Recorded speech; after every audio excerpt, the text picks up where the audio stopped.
Shalom, saudara-saudara yang dikasihi oleh Tuhan Yesus Kristus. Pada hari ini saya mau berbagi kebenaran firman Tuhan. Dan salam buat saudara yang ada di rumah, yang beribadah di rumah, atau dimanapun saudara berada. Jangan pernah lupakan Tuhan dalam hidupmu. Selalu berdoa, selalu andalkan Dia apapun masalahnya. Karena di dalam Tuhan ada solusi. Karena di dalam Tuhan ada jalan. Di dalam Tuhan semuanya akan berjalan dengan baik. Saudara-saudara yang dikasihi oleh Tuhan Yesus Kristus, pada hari ini saya mau berbagi kebenaran firman Tuhan kepada kita semua, yaitu yang terambil di dalam surat Paulus atau Roma. Di situ firman Tuhan, Roma pasal 12 ayat 1 dan ayat 2 mengatakan, dari perikopnya di atas, persembahan yang benar. Karena itu saudara-saudara, demi kemurahan Allah, aku menasihatkan kamu, supaya kamu mempersembahkan tubuhmu sebagai persembahan yang hidup, yang kudus, dan yang berkenan kepada Allah. Itu adalah ibadahmu yang sejati. Ayat yang kedua, janganlah kamu menjadi serupa dengan dunia ini, tetapi berubahlah oleh pembaharuan budimu, sehingga kamu dapat membedakan mana kehendak Allah, apa yang baik, yang berkenan kepada Allah, dan yang sempurna.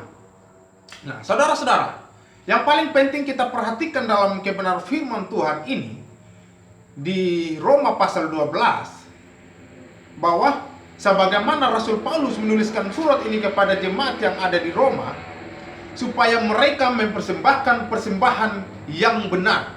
Apa sih yang dimaksud dengan persembahan yang benar? Nah, menurut saudara, atau mungkin ada yang berpikir bilang begini, mungkin persembahan yang benar itu, mungkin waktu kita memberikan persembahan kepada Tuhan itu harus benar-benar ditutup, tidak boleh dilihat orang. Tidak salah, saudara berpikir hal demikian. Tetapi apa yang dimaksud oleh kebenaran firman Tuhan pada hari ini, oleh Rasul Paulus kepada jemaat Roma dan kepada kita, bahwa persembahan yang benar di situ itu bukan berupa materi, tetapi melainkan berupa pribadi manusia yang benar. Nah, saudara-saudara, mari kita melihat ayat yang ke-1 di situ, bahwa karena itu, saudara-saudara, demi kemurahan Allah, aku menasihatkan kamu, ini kata Rasul Paulus. Nah, supaya kamu mempersembahkan tubuhmu sebagai persembahan yang hidup. Nah, dalam hal hidup ini berbicara kepada tubuh yang tidak mati. Bisakah orang yang sudah mati menyembah Tuhan? Bisakah orang yang tidak hidup menyebut nama Tuhan Yesus, atau memuliakan Tuhan, atau bernyanyi, oh haleluya? Adakah yang bilang begitu? Tidak ada. Apa yang dikatakan oleh Daud? Bisakah orang mati bangkit dari kuburan dan memuliakan Engkau? Bukankah hanya orang hidup yang bisa memuliakan? Nah, saudara-saudara yang dikasihi oleh Tuhan Yesus Kristus, kenapa Rasul Paulus menulis surat ini kepada jemaat di Roma? Supaya mereka mempersembahkan tubuh mereka sebagai persembahan yang hidup, yang berkenan kepada Allah. Itu adalah ibadahmu yang sejati. Kenapa dikatakan yang hidup? Kenapa bukan yang mati? Kenapa bukan yang rusak? Nah, dalam hal ini, mempersembahkan tubuh yang hidup ini, yaitu mempersembahkan tubuh, jiwa, dan roh kita untuk Tuhan, bukan untuk dunia. Tapi banyak kali orang bukan mempersembahkan tubuhnya kepada Tuhan, bukan mempersembahkan tubuhnya kepada Yesus Kristus, tapi mempersembahkan kepada dunia ini, kepada penyembahan berhala. Saudara-saudara yang dikasihi oleh Tuhan Yesus Kristus, hidup ini jangan penuh dengan dosa, jangan penuh dengan munafik. Harus ada keterbukaan kita dengan Tuhan. Harus ada inisiatif kita dengan Tuhan. Jikalau kamu merasa jatuh dalam dosa pada hari ini, kamu berdoa, minta Tuhan, minta pengampunan. Ketika kamu beribadah kepada Tuhan, ketika kamu mempersembahkan tubuh kepada Tuhan, menjadi persembahan yang hidup di muka Tuhan. Jangan menjadi persembahan yang mati. Orang yang tidak pernah kenal Tuhan, dia tidak pernah berani untuk datang kepada Yesus. Oh Tuhan Yesus, aku menyembah Engkau, aku berdoa. Tidak. Siapa di situ yang mempersembahkan tubuhnya sebagai persembahan yang hidup? Yaitu orang yang sudah menguduskan dirinya di dalam Yesus Kristus. Mari kita melihat di situ. Nah, karena itu saudara-saudara, demi kemurahan Allah, Aku menasihatkan kamu supaya kamu mempersembahkan tubuhmu. Nah, ini suatu nasihat yang diberikan Rasul Paulus kepada jemaat di Roma dan kepada kita yang mendengarkan firman Tuhan ini. Sehingga dalam kamu mempersembahkan tubuhmu, kamu mempersembahkan tubuh yang benar, yang hidup untuk Tuhan. Bukan yang penuh dengan kotor, yang penuh dengan cacat. Nah, saudara-saudara, kita lihat selanjutnya lagi. Yang hidup, yang kudus. Nah, dan yang berkenan kepada Allah. Yang hidup, yang kudus. Nah, kenapa kita harus mempersembahkan tubuh yang hidup dan kudus? Nah, kalau kita datang berdoa kepada Tuhan Yesus, apakah saudara pernah berdoa, Tuhan ampuni saya? Atau jangan sampai saudara hanya berdoa tapi tidak pernah minta pengampunan di dalam pribadi Anda atau saudara, sehingga dosa saudara bisa diampuni. Kalau saudara tidak pernah berdoa minta pengampunan kepada Tuhan, lalu hanya berdoa cukup makan, minum, Tuhan kasih semuanya tapi tidak pernah minta pengampunan, itu namanya orang sombong. Dan juga orang yang seperti ini tidak bisa hidup kudus dengan Tuhan. Tapi kalau dia berdoa, Tuhan ampuni saya tidak layak dalam memuji Engkau, dalam menyembah Engkau. Tetapi dia berdoa, dia meminta pengampunan berulang-ulang kali. Tuhan ampuni. Apakah dia tidak kudus? Dia kudus. Nah, itulah persembahan yang hidup dan yang kudus dan yang berkenan kepada Allah. Nah, tubuh kita ini ya harus berkenan kepada Allah, tidak boleh bercacat. Kalau yang bercacat itu tidak layak di hadapan Allah. Artinya dalam cacat hal ini, pribadi kita ini bukan berarti tangan kita cacat lalu Allah tidak terima. Yang Allah lihat apa? Hatimu. Yang Tuhan lihat apa? Sikap dan karakter kamu dengan Tuhan. Nah, saudara-saudara, bukan dengan cara fisik kamu cacat lalu Tuhan tidak terima. Tetapi kalau hati kamu tidak memuliakan Tuhan, itu kamu sedang cacat. Nah, itu dia. Saudara-saudara, oleh karena itu, ketika ada nasihat yang disampaikan oleh Rasul Paulus kepada kita, maka kita harus mendengar. Apa kata Wahyu? Barang siapa yang mendengar, barang siapa yang bertelinga, hendaklah ia mendengar. Kita bukan hanya bertelinga, kita bukan hanya mendengar, tetapi harus melakukan, harus membuktikan. Bagaimana kalau kita tidak pernah membuktikan kasih Tuhan? Apakah kamu dikatakan pendengar? Sekalipun kamu hebat. Tetapi kalau kamu tidak pernah mendengar dari kebenaran firman Tuhan, dari orang lain, hampar hidup kita. Tidak bisa layak. Jadi saudara, mari kita belajar dari kebenaran firman Tuhan ini. Nah, jikalau kamu sudah mempersembahkan persembahan yang hidup, yang kudus dan berkenan kepada Allah, maka apa kata firman Tuhan? Itu adalah ibadahmu yang sejati. Dalam hal ini, ibadah ini bukan hal yang main-main. Bukan hal yang berpura-pura.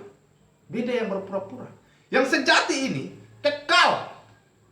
Begitu sempurna dengan Tuhan. Nah, kita melihat selanjutnya lagi. Ayat yang kedua. Jangan bosan menontonnya. Dan saudara, kalau merasa diberkati, mari kita dukung channel ini. Dan bagikan kepada kawan-kawan. Nah, kita lanjut ayat yang kedua. Janganlah kamu serupa dengan dunia ini. Apa kata jangan? Kata jangan ini tidak boleh. Jangan serupa dengan dunia ini. Tidak boleh sama dengan dunia ini. Lalu mungkin saudara bertanya, oh sekarang kan saya sedang hidup di bumi ini. Masa saya dilarang tidak boleh sama seperti dunia ini? Iya, kita hidup di bumi ini kok. Tetapi yang dimaksud oleh firman Tuhan, jangan sampai kamu hidup di bumi ini, kamu turuti keinginan-keinginan daging. Dalam hal ini, fitnah itu keinginan dunia, kemarahan, geram, selingkuh bagi yang bersuami istri. Setelah itu menduakan Tuhan. Ada Tuhan selain Tuhan Yesus. Di bumi ini ada yang kamu sembah dari yang lain. Nah, setelah itu saudara memiliki perkataan-perkataan yang kotor. yang tidak berkenan dengan firman Tuhan. Nah, setelah itu ada yang melakukan seks bebas. Setelah itu ada yang melakukan homoseks. Setelah itu ada yang melakukan lesbian. Nah itu sesuatu hal yang dikatakan duniawi dan tidak boleh diikuti. Dan jangan ikut dalam main judi, merokok, minum mabuk. Itu duniawi. Nah, saudara-saudara yang dikasihi oleh Tuhan Yesus Kristus, apakah kita sudah tinggalkan itu?